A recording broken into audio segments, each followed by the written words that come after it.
All right, all right. Sorry, everybody.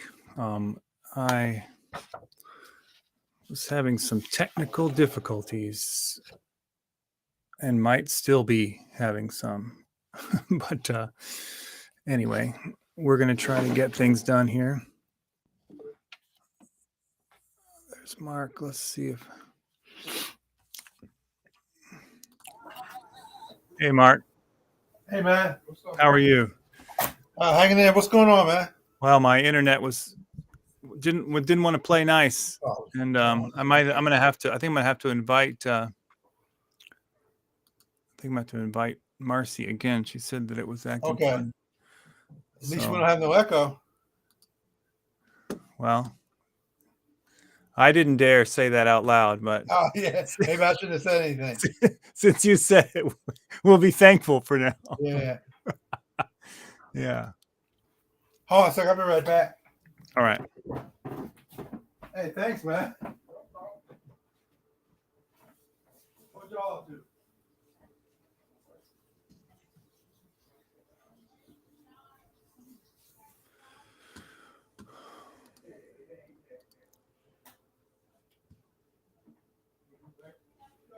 All right. All right. Okay. Sorry, everybody. Here we go. Let me get got this up here. Get rid of this. Get rid of that.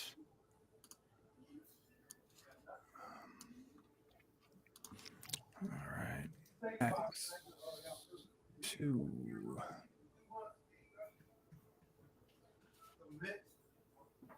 I haven't touched something. All right. All right. Sorry about that, y'all. That's all right. Marcy was waiting for you to leave before she showed up. So then. Yeah. That's how she does it. I don't want him talking to me about last night where yeah. Well, I figured they win. I didn't think it would be like that, but hey. No, I thought that I felt that coming on early on that was was going to be that way. Well, Al Horford's sister is big on Twitter, and she tweeted that when Draymond can't, score, he uses dirty tactics, and so I missed kind of the first quarter, so I didn't see it, but everybody was piling on Draymond, and I thought, he does the same thing as Dennis Rodman did, just get in folks' head. The same tactics Dennis Rodman did. Well, that's a good point, but I liked Dennis Rodman rebound. a lot more. I'm not saying I don't think he's dirty. I don't think he was dirty at all. I mean, that's his job, the getting folks' head, defend.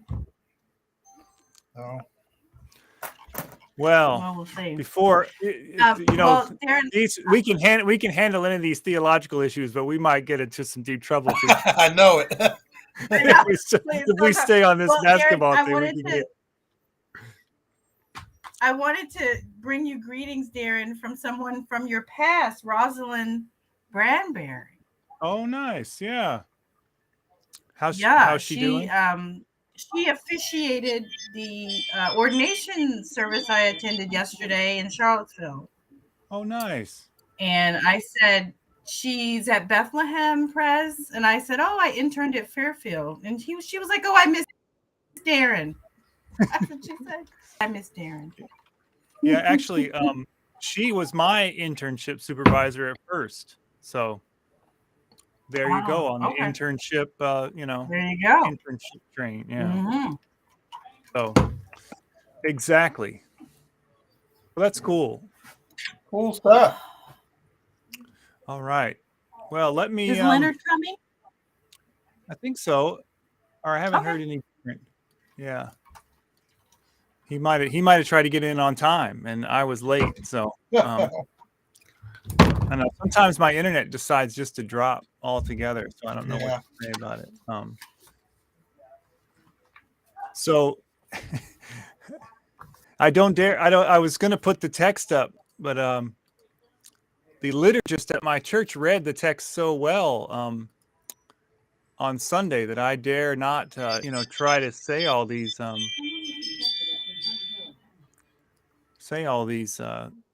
names, all yeah. the, yeah, all, all the places names.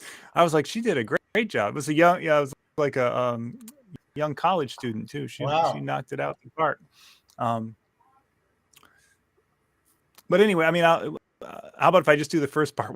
Okay. When the day of Pentecost had come, they were all together in one place, and suddenly from heaven there came a sound like the rush of a violent wind, and it filled the entire house where they were sitting. Divided tongues as a fire appeared among them, and a tongue rested on each of them.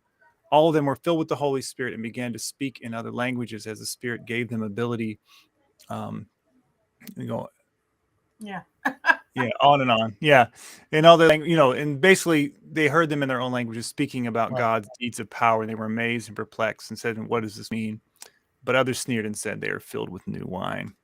So a little bit of, yeah. So that's the basic text there. Let me see if I can, I'm going to try to open this thing that you sent, Marcy, too, so I can have it in the background in case we want to, at least the Morrison quote, if nothing else. Okay.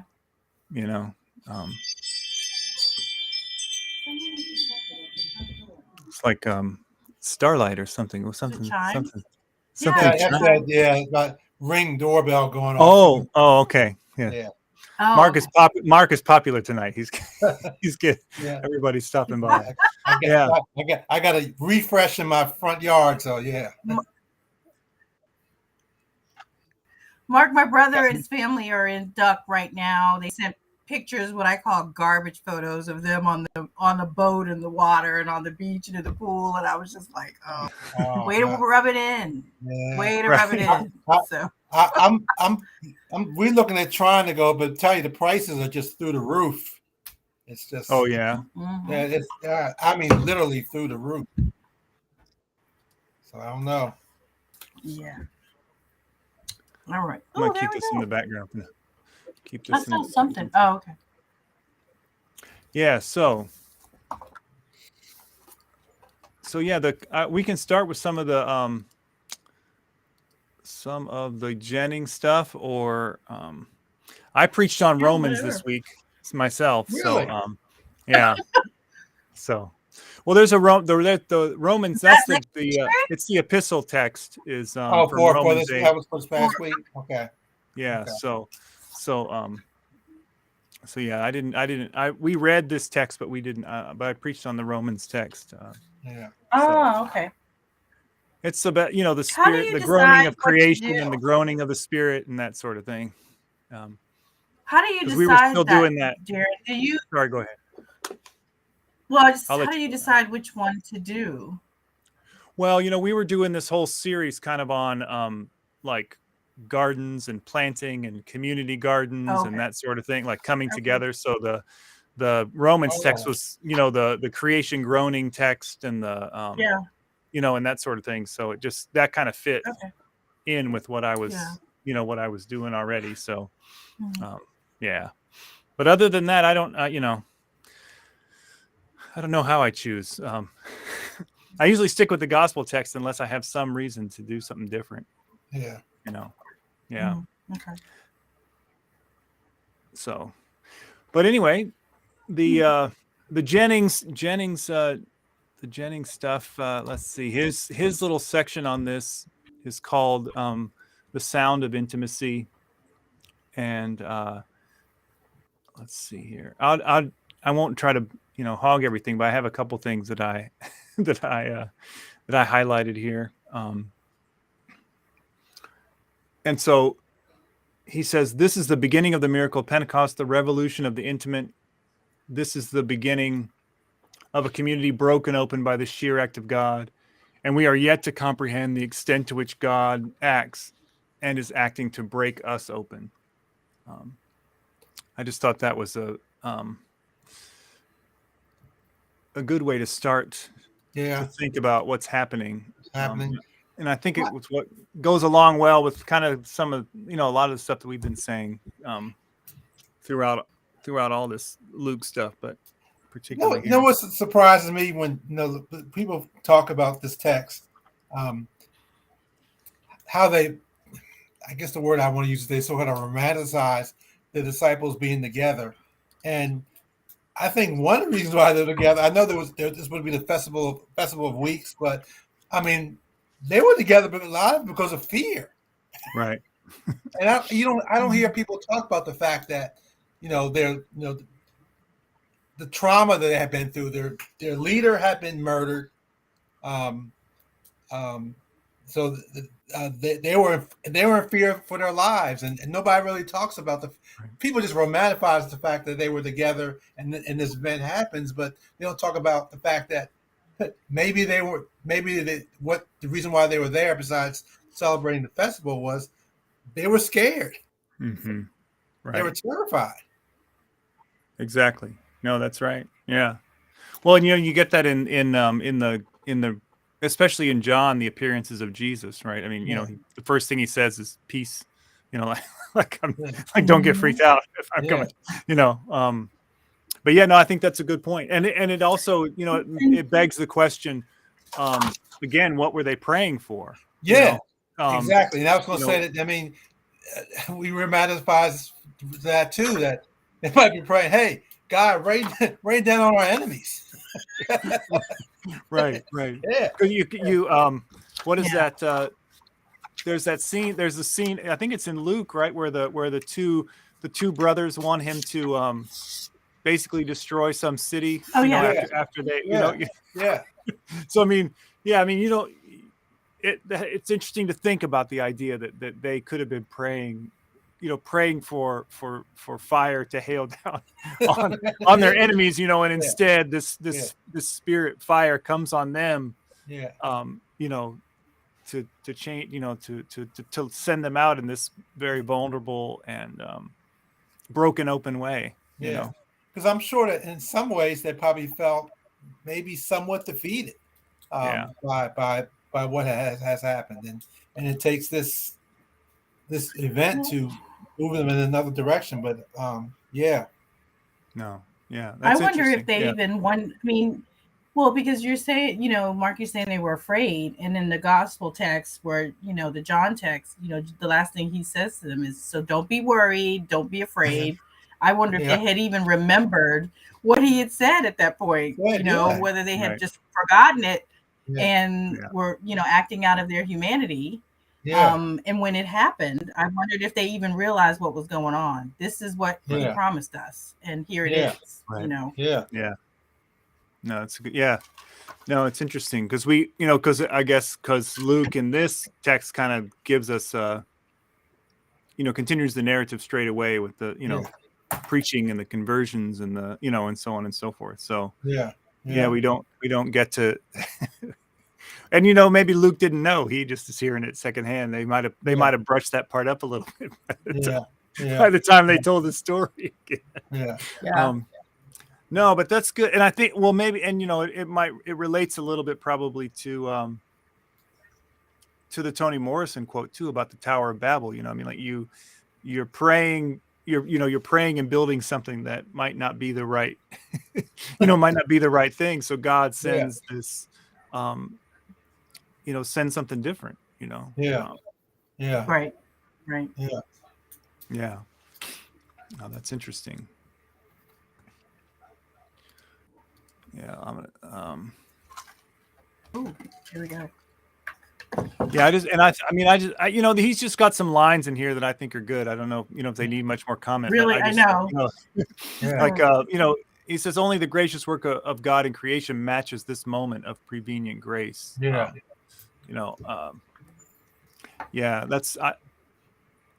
I thought it was interesting to think about, because I think we think about the resurrection in that way, some ways, as a recreation, a new creation, but this moment as another creation moment in a way is an interesting way to think about it.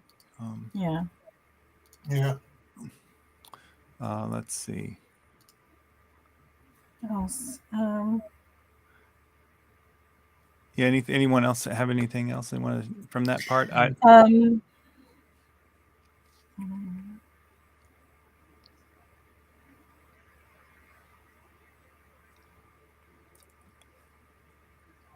Well, just I think at the bottom, and I have a Kindle, so I can't refer to a page.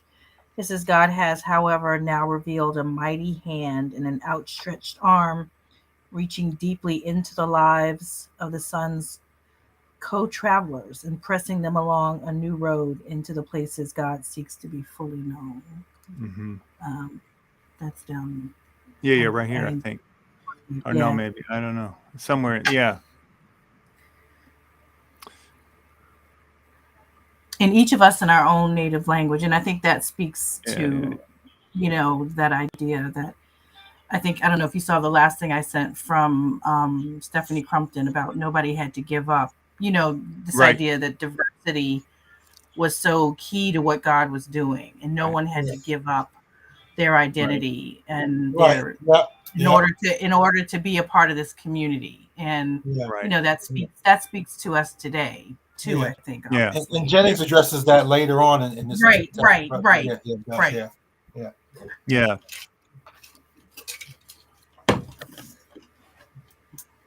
And I think that's important. And I think sometimes in the church, sometimes we expect as we invite folks into our communities of faith, we want them to grow. But sometimes I think we expect them to be something different than who they are, and that's not what God's calling them to do. He wants them to grow, but He wants them to be who they are. Right. Yeah. To me, that. So I don't mean to jump so far ahead, but the last thing that I think I read that was really profound, where they talked about this is the kind of the creation, the beginning of the church. Mm-hmm. But he says, but this child was not expected. Mm-hmm. And then I would say, for some even today, this child is not wanted. In terms of the way God has intended it. Right. Not just that it wasn't expected, but even today now, I think we can say for some, it's not wanted. Yeah. When you say it's not wanted, Marty, what do you mean? Well, I think there's some, the church, as Jennings describes it, with all of us, again, in our identities, reaching in with that language as, the way of intimacy, entering into each other's lives. There are some that don't want to do that. They want to maintain boundaries and divisions and not accept others. And so I think clearly, this child, that church that God was trying to birth, I think is not really wanted by some. Yeah. No doubt. Yeah. I guess the question then is not just not expected. I guess the question then is the church that we have now closer to the one with the boundaries, or the one with where we accept folks for who they are? So I guess it's somewhere in the middle, I guess. To me, I think it's like you have to just take that on a community by community basis in so many ways. You never know what you're. Well, on one side, you have to say that every community, every group of people is flawed in the way that they interact with each other. That's there's no doubt about that. Like that's just real. And even the most accepting of people, in certain ways, can be off base and hurtful in other ways. But if this is what the Spirit is calling us to, I think there's a dearth of the Spirit in most in most churches, or an ignoring of the Spirit in most churches, because I think this quote here, this quote here about the real grace, untamed grace, is the grace that replaces our fantasy of power over people with God's fantasy for desire for people. Mm-hmm. Because that's, to me, this idea that he plays with about desire I mean, I know that, like, just even using that word, in church settings Oh is yeah, like, yeah. it's kind of, it feels dangerous, but and I don't think it certainly is unwanted. But I think the way he develops this, I mean, I think it's really important. I think that even I think there's ways that you could say that even the most, like, liberal and open churches, in some way, like, if you come in those doors, like, they still want to have power over you, like, in the way that you, Yeah, like, yeah. relate and understand, you know, the message, or the whatever, I mean, like, it's like, you, the idea that Marcy's pushing about, this proliferation of differences as part of what God plans, is hard for everybody. Even the Right. people who say that they're embracing Praising it. Yeah. difference, totally, totally, like, Yeah. it's because there's a limit to the differences that you can, that there's a limit to the differences that everybody wants to embrace. I mean, Right. myself included. I mean, Yeah. I mean, I'm not just talking about allowing conservative people in. I'm just, I'm talking about, Well, I mean, I think a classic other ways of example would be dealing that with things, this is Pride Month, Yeah. and how do we? And certainly, we talk about speaking a different another language. Certainly, the language of our brothers and sisters who are LGBTQ. I mean, that they speaking a love language, which is very uncomfortable for a lot of us. So how do we welcome them, and accept them who they are? I mean, that's a monumental challenge. Right. Yeah. Some people. Yeah. Yeah. Yeah. Well, I mean, and that idea of, again, like, this idea of desire, like, in to desire to want to know what their how to speak their language, Right. how to communicate, in the way to know people and to love people enough. I think there's a line in here somewhere where he says, to speak a language is to speak a people, like, to Yeah. be, Right, Yeah. right. to desire that level of intimacy, Right. and be comfortable using words like intimacy and desire, you know, in these situations, and not, I mean, and not have it be, Beautiful. and not have it be, like, completely just turn to, something sexual or whatever, Sexual. Yeah. Right, Yeah. right. yeah. But also, but I mean, but at the same time, like, a willingness to accept it, like that, that desire, even sexually, is acceptable. Yeah. I mean, not Mhm. not on the part of you. I mean, like, well, I mean, you know what I mean. Like, I Yeah. don't. Yeah. Like, Yeah. if you don't have it, that's one thing. If you Yeah. don't have it, that's one thing. But, like, but, like, yeah. I don't know what I'm going to get myself all tongue tied and say the wrong thing. I not get where But, you're going with that. Yeah. yeah. But I mean, no, I think that's. I think it's one of the things I hear Jennings saying is when we speak to somebody else in their tongue, I mean, language and culture are interconnected. So when I speak to you in your tongue with Latin, Greek, French, whatever, I'm saying I also treasure the gift of your culture, the Right. gift of your way of life. That's a gift also. Right. Of course, what Jennings talks about, he talks about the opposite way in which America does in colonialism, Right. but Right. yeah, that's a part of it. Yeah. I just wanted to echo this intimacy thing. I mean, I thought, God has come to them, on them, and with them. The moment echoes Right. Oh, yeah, I Mary's love that. intimate moment. You know what I mean? So, Yeah. To if you're them, going to on bring, them.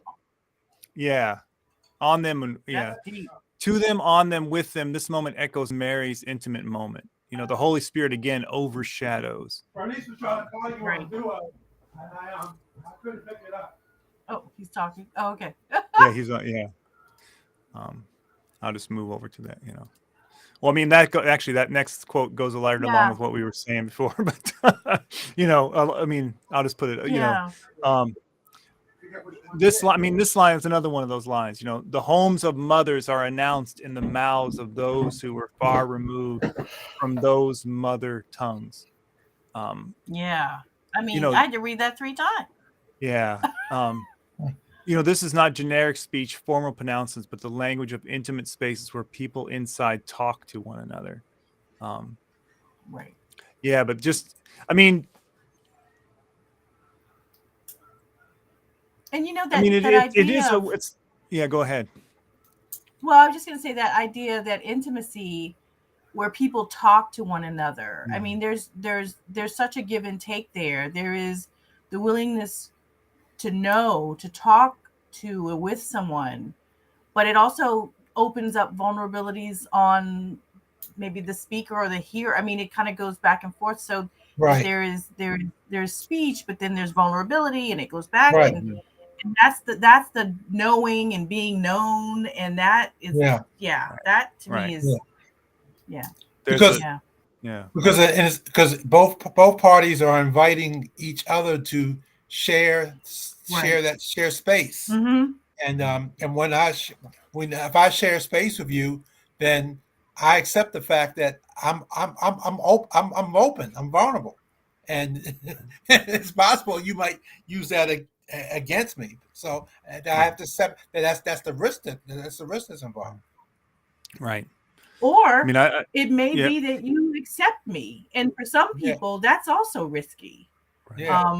Rejection is risky, but also being deeply known and loved for some people is risky.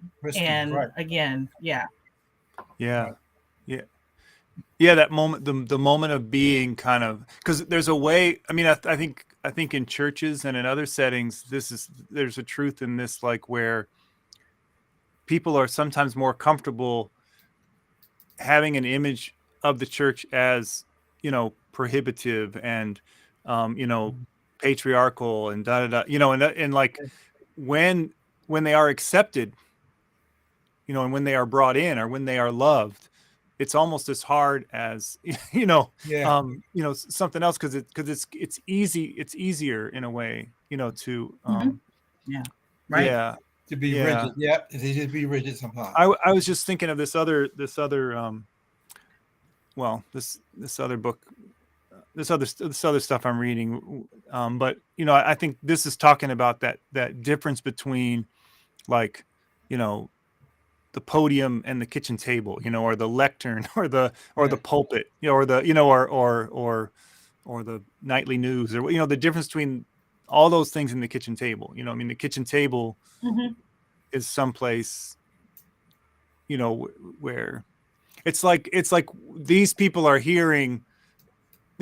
the way they're hearing the message is as if they're sitting at their mother's table, eating some food and hearing it in this language, that their mother and their uncle, and their whatever would have been talking. Their grandma and their aunt did on the porch in the summer, where they would say, "Get away, you kids! We're having grown-up talk." That kind, level. Right. Yeah, they're finally hearing those. They're finally hearing that message, but in that same language. In the same language. Right.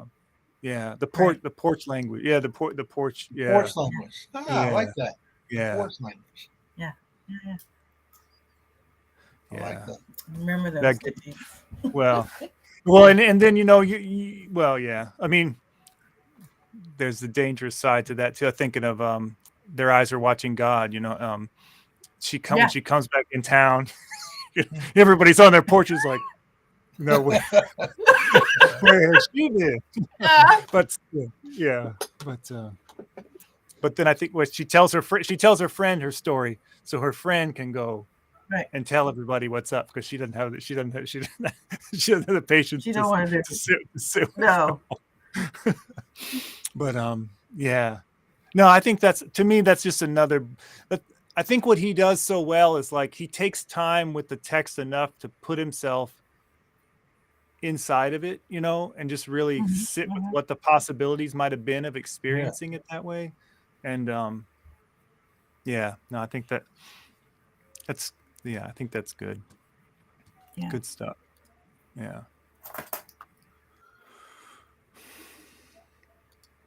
What else? Let's see. There's so much good stuff in there. Well, yeah. Yeah, and I skipped over. I mean, there's a lot of stuff about the language and the about the learning of language that I might have skipped over a little bit of it, but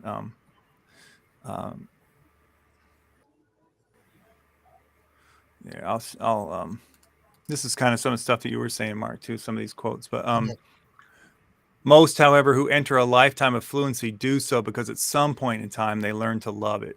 Speaking of the language, they fall in love with the sounds. Yeah. The language sounds beautiful to them. And if that love is complete, they fall in love with its original signifiers. They come to love the people, the food, the faces, the practices, the songs, the poetry, the happiness, the sadness, the ambiguity, the truth. And they love the place. That is the circled earth those people call their land, their landscapes, their home. Then this is that quote that I said earlier, speak a language, speak a people. Speak a people. Yeah. Then it says God speaks people fluently. Wow. Yeah. That's just all good stuff. A lot of this all good stuff. And I think that God speaks people fluently in these terms that he's talking about goes to what you were saying about the difference in diversity, Marcy. Like like God doesn't need a uniformity of language, doesn't need us to all speak English, or whatever, like language, I mean, and this comes up in the colonialism section, as well, like the idea that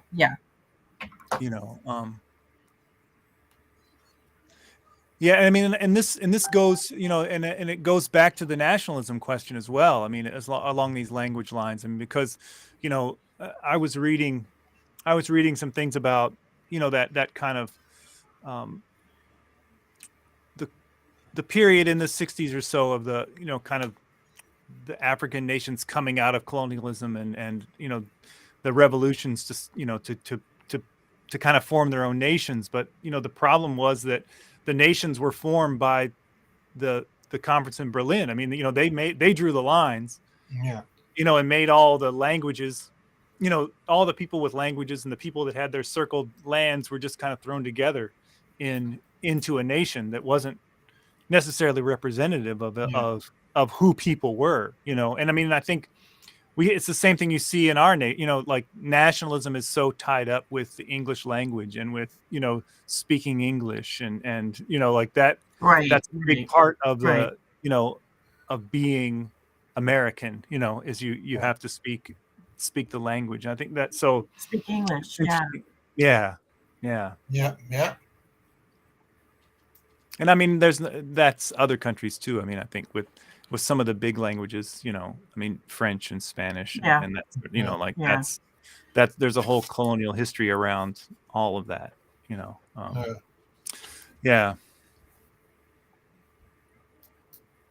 It's interesting to think about how we, I mean, there certainly is a convenience to being able to understand what other people are saying. I mean, that's for sure. But it's interesting to, I mean, that like for God, it's not necessary, that everybody speak the same, speak the same language, and for us, in a way, like it shouldn't be so easy for us to pretend to know people, because I think about people who don't speak English well, but speak their own language well. Right. And so we know them in a mediated way by how much they can speak English well, but we don't know, like, we don't really know them because we can't speak the language that's their mother tongue. That's their mother tongue, right? Like the one that they actually learned in, grew in, debated in, like, all of that stuff. Yeah. That we, so now they're stuck trying to communicate with us. In in a way, just because we're ignorant of what the, of the, I mean, and I felt the same way going the other way, like, Yeah. of being and I in a think this, Spanish speaking place, and this and this Yeah, and yeah. it's a commitment, it's a process, and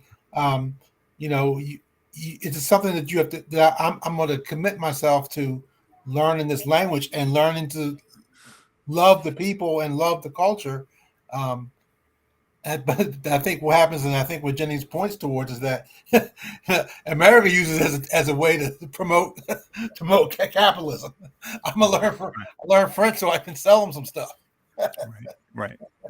Yeah. No, exactly. Yeah. No, I mean, I think so it becomes a weapon, really. Yeah.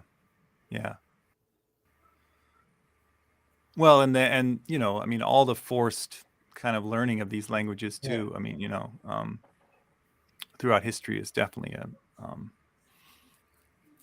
a problem. It becomes more transactional. Yeah. Mm.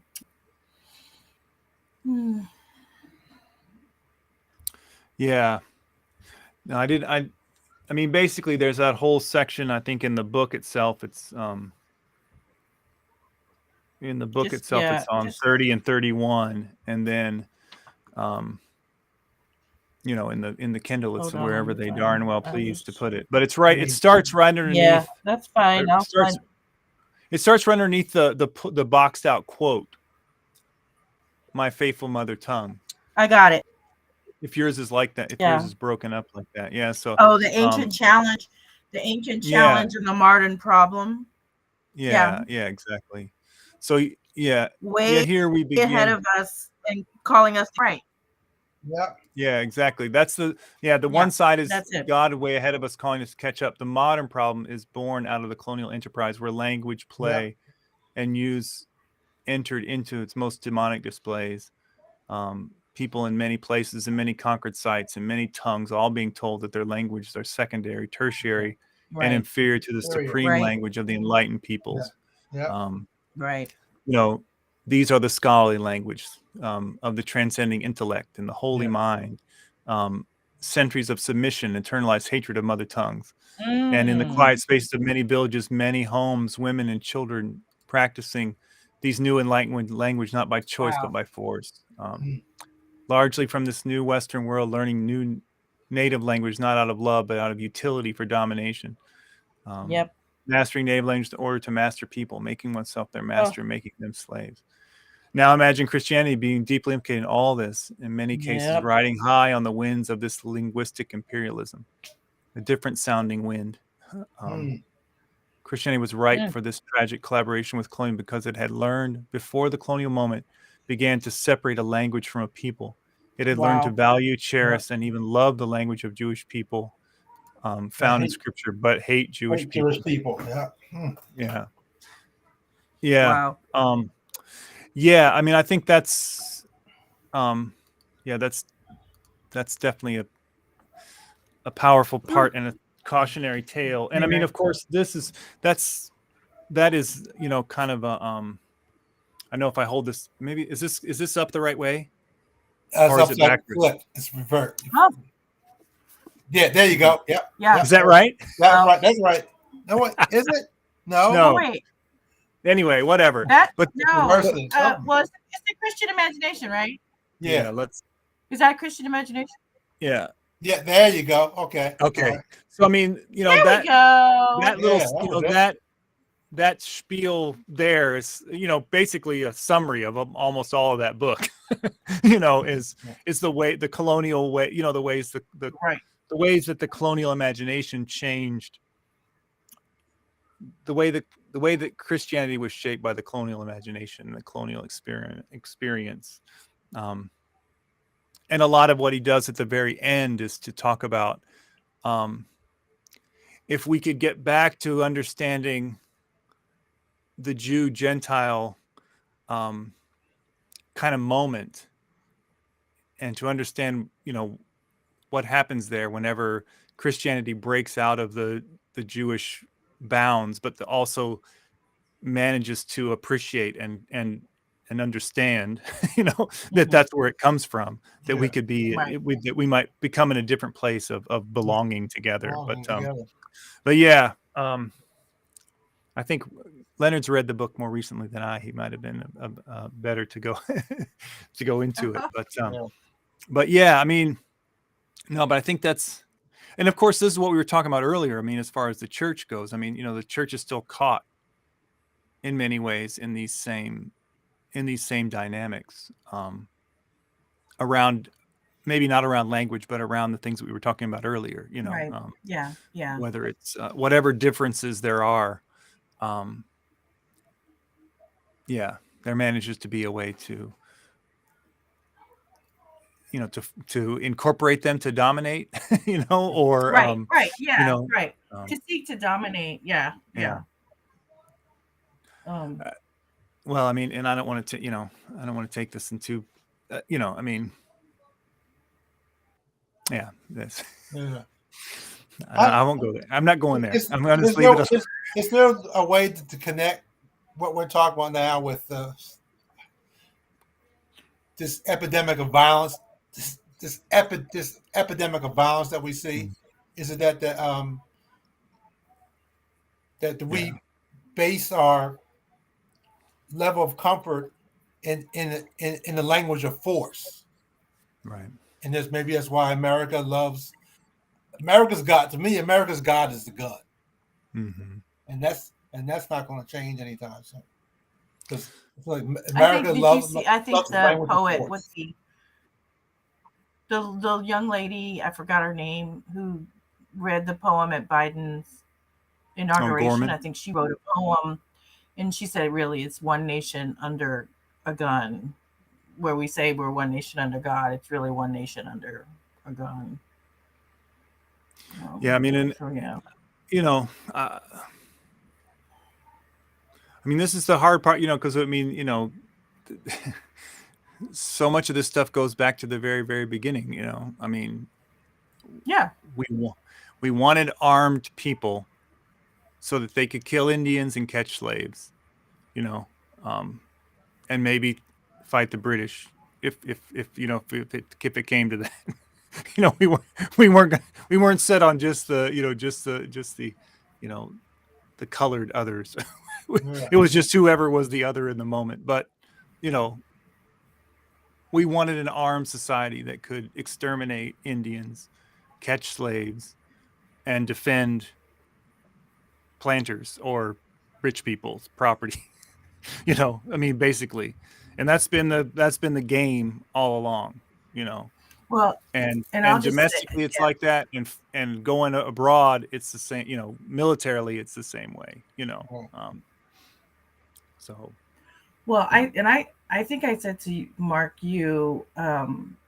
that the opposition to doing anything about regulating guns, to me, is directly tied to that point, Darren, about kind of the origin of this nation, and what we had originally intended. And then, unfortunately for me, I have now fallen down this rabbit hole today about the Turner Diaries. You all know that, that book, written by the very far right guy, that it's a dystopian novel about a man who goes on this tear against the government, sets out a plot to kill government leaders, and ultimately the goal is to annihilate and exterminate all non-white people. And apparently, and I heard it today, because you're driving and you're like, NPR, what's that? What are they talking about today?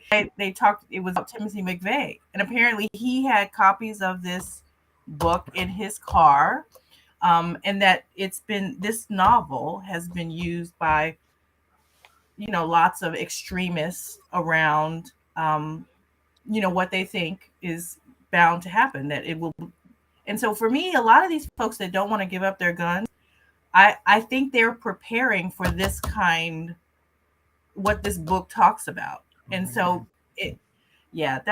that's why I think for me, it's just, I'm trying to stay really positive. And Darren, your point about just focusing on local, because I think when I look more broadly, and hear stuff like that, I get really distressed. Let's say. I mean, I do too. I mean, what happened in Philadelphia this past week in my home city is just like,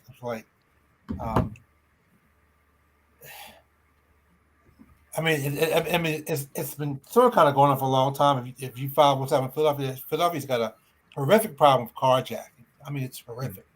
And one of my best friends was carjacked outside of his own house about 3 or 4 months ago. I mean, literally just outside of his house. Right. So I mean, so it's just like this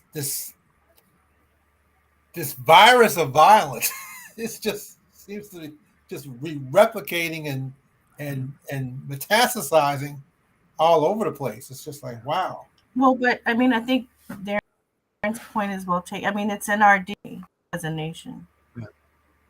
Well, I mean, and the thing about it is, I think that this, this has been a point for a long time. I mean, from people who talk about, we can't ever forget that, like, the primary violence, is the people who took the land, exterminated the people, enslaved everybody, own everything, and don't care if people run out of formula, don't care if people don't have a house, because there's always somebody to rent it to for a couple weeks or what. I mean, that's the violence. The violence is putting a bunch of people in a situation where they have no prospects for survival, really. I mean, that's the violence. Mm-hmm. The violence starts there, and the what I mean, what people do in response to that is what gets on the news as violence, but it's just it's so minor. They don't see that as violence. So minor. I mean, the idea that we have nothing better in our heads to do with a bunch of people than to put millions and millions of them in jail for like that's that's literally the solution, right? I mean, basically, because basically people, if you say, okay, there's violence on the street, well, I mean, I guess we got to get people off the street, and that's going to be the response that's going to be raised come from now till the elections in November, no doubt. And if we can't, and the ones who can't get off the street, then we out in the suburbs, we got to definitely have our guns in case these people come to get us. Those people, right. Those people.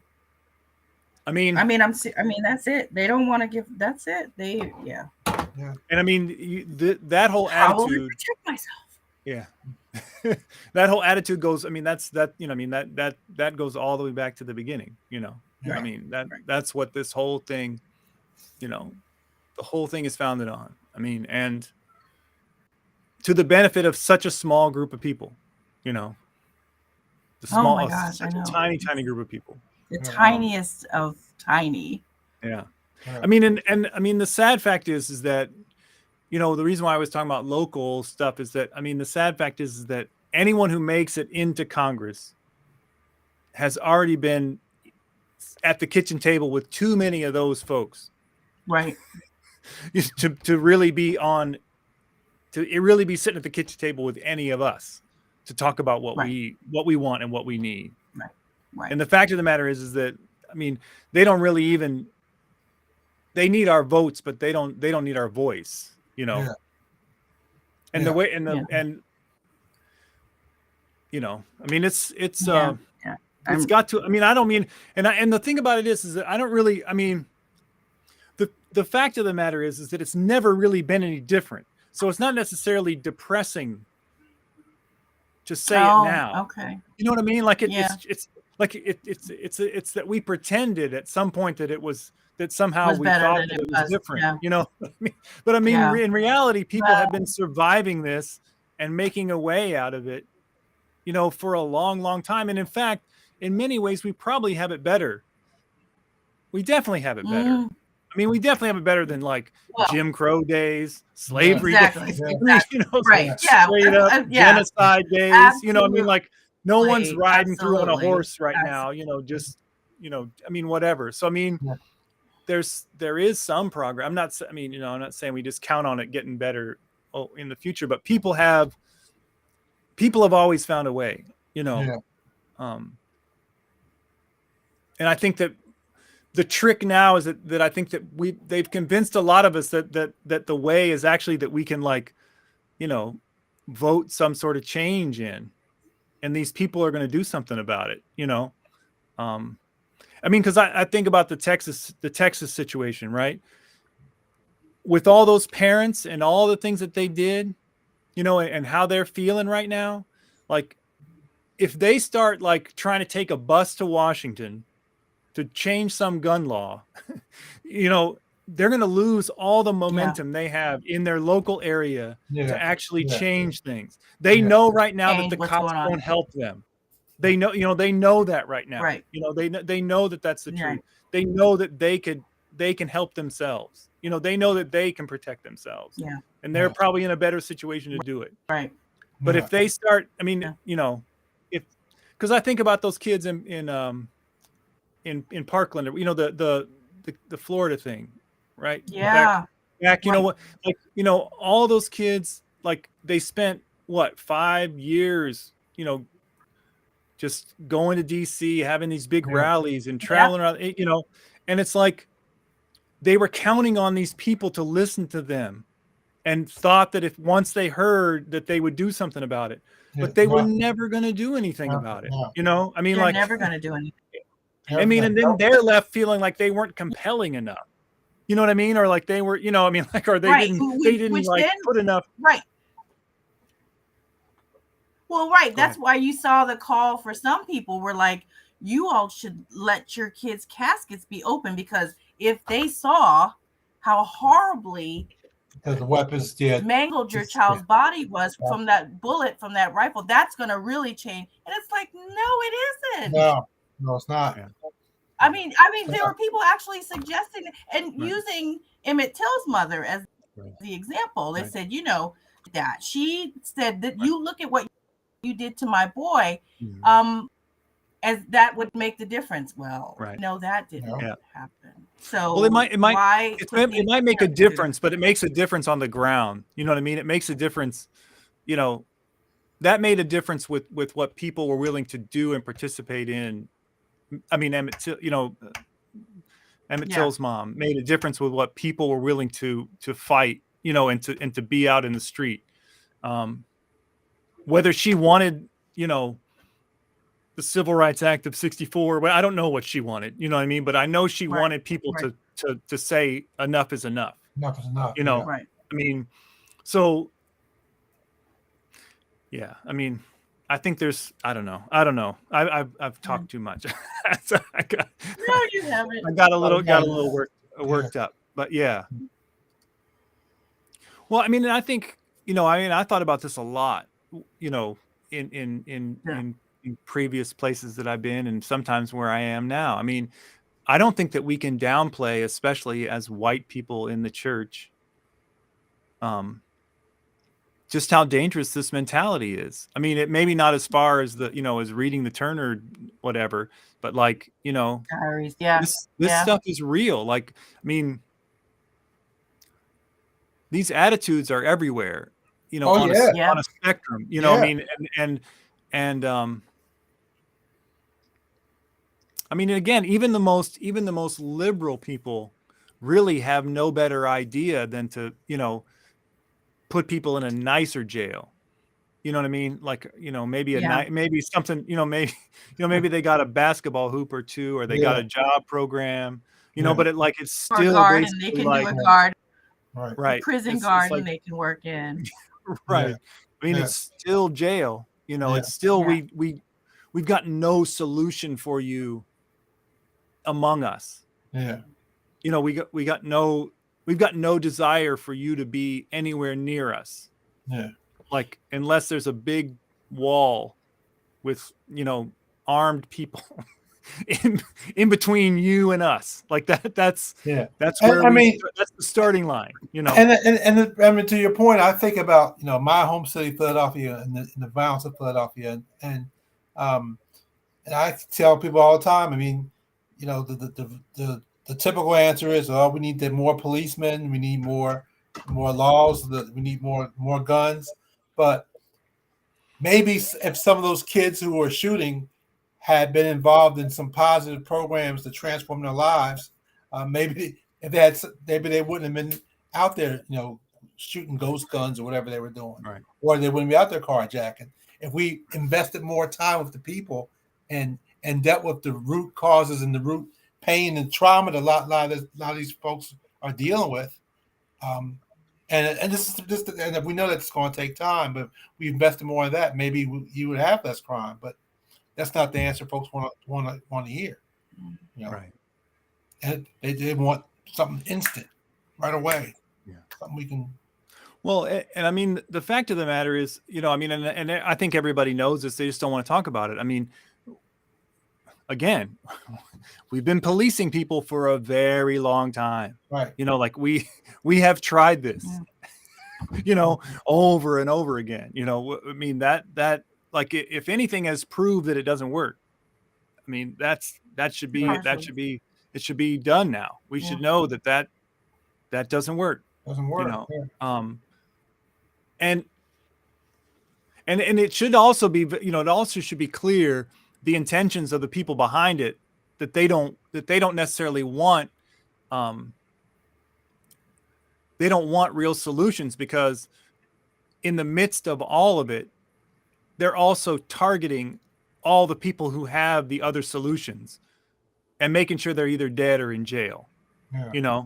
I mean, all the political prisoners, all the, all the Fred Hamptons, all the people who, that they make sure are COINTELPRO'd or whatever, like, they're good at that, they're really good at that. And they're, and so, I mean, I mean, they bombed those people off the street in Philadelphia, right? The move. Yeah, move. Yeah. Oh, yeah. Move family. I remember that. I I remember that. Mumia. I mean, that's all of like, that's the whole other side of the whole other side of that of the Philadelphia stuff. That there's people who have been proposing other alternatives. I mean, there's a group there doing a lot of stuff around housing right now. We'll see what happens to them. Let's hope. Let's hope. Let's hope. I mean, yeah. I don't know, because I mean, Philadelphia has an amazing. I mean, what is it? The whole West Philadelphia, the whole. I mean, that whole, like, the whole black area of Philadelphia has also some amazing. I mean. There's an amazing history there. There's an amazing. Yeah. I mean, yeah. Yeah. Yeah. Anyway, yeah. Well, we don't want to bring in a Karl Barth quote. That's going too far afield. Is it too far?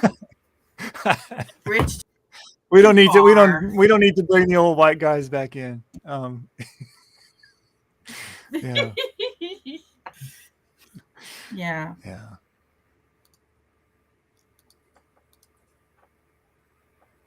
No, I think,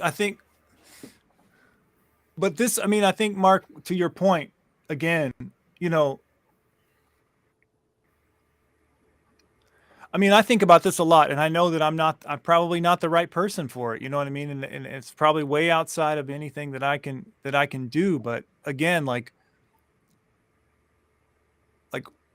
what is the language that these kids are speaking? Like, what is their, like, do we have a desire to know them?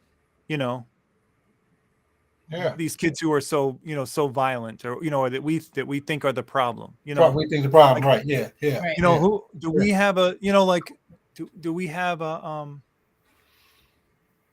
because I think that's certainly the thing that's missing, right? In most of the dialogue, is that, people don't actually want to know anything about these kids, or what they're going through, what their life is like, what their, what their language is,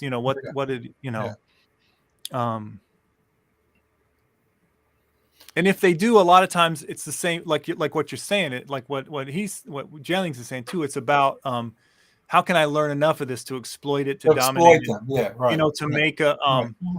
to make a movie or a documentary, that I can make some money off of, or whatever, Wow. but not to really not to really know, or pull a couple of them out and teach them how to mumble rap or something, you know what I mean?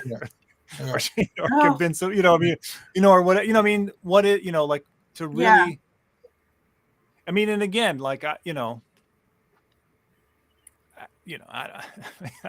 don't see myself. So, I don't know. I don't know how I am the ambassador or the whatever. You know what I mean? I don't know. But I think what we're saying is to learn to speak people takes time. It takes time. And you have to be willing to make the time and to take the risk also. And folks are just not comfortable in doing that. Or silence them, period. And that's the other choice that a lot of people make. The absence of any language is the other choice for some people. The silence. Or to just fill up the space with so much language about, we know exactly what's going on here.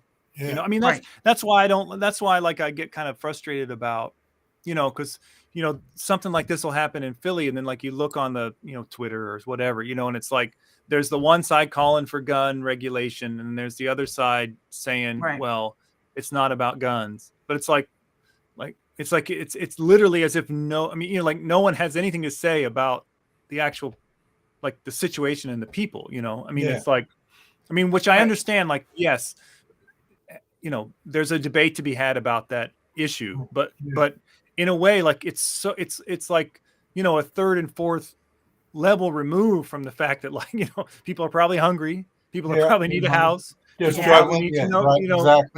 People know that, like, no matter what they do, like there's probably one job for every 20 of them that's going to be something, meaningful that they can make, make a living out. Like it,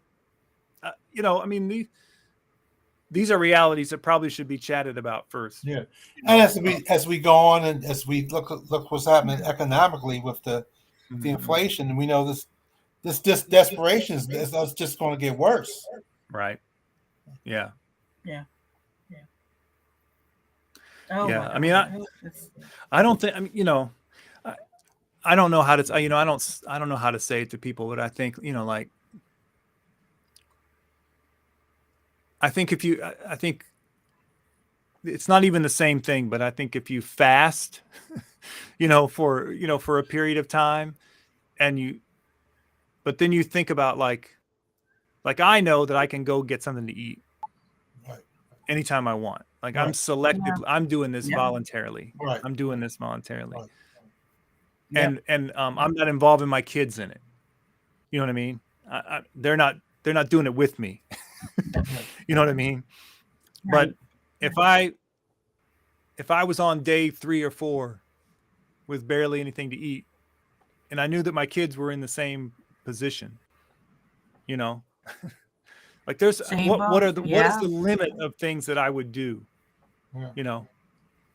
Where would I draw the line? And that's what scares me about, what I think I shared with you about the what might happen next year if this war doesn't end, in terms of the catastrophic famine that could take place around many parts of the world next year. I mean, well, and the problem too is that, in some ways, all the stuff that gets produced in Europe itself is probably already messed up, because they're not going to have the fuel to run the things that make the fertilizer, to do all the stuff that they need to do. Like, that's pretty much that deal is already sealed, because they said they're not going to take any gas. And there's no way to get anything to them necessarily in the short term. So, they've already messed themselves. They've already, they've already taken one for the Yeah. taken one for the team. I mean, the reality is that, I mean, I think one thing that as far as Ukraine is concerned, I mean, like none of the fighting has actually impacted the, it's not like they're going in there and like we did in Iraq and like burning up the oil fields. Like they're not going out into the fields and like burning everything down. You know what I mean? So if things were resolved, all of that stuff should still be, it shouldn't be impacted except for like the ports and the, and that like the getting it out side of things. But yeah, it's still going to be terrible. I mean, it's still going to be terrible. And like the thing I sent you, I mean, it's these places that are so far removed from it in Africa and Latin America that are going to be. Yeah. But I like the question you asked. I mean, like, can we, I don't know what the equivalent of the Ukrainian flag is for hunger or for, can we all put the little soup bowl on our Twitter feeds or whatever, whatever it takes to raise the awareness, the level of awareness of of that situation. I don't know. Whew. Well, that's a lot of stuff. Yeah. A lot of stuff. Mercy.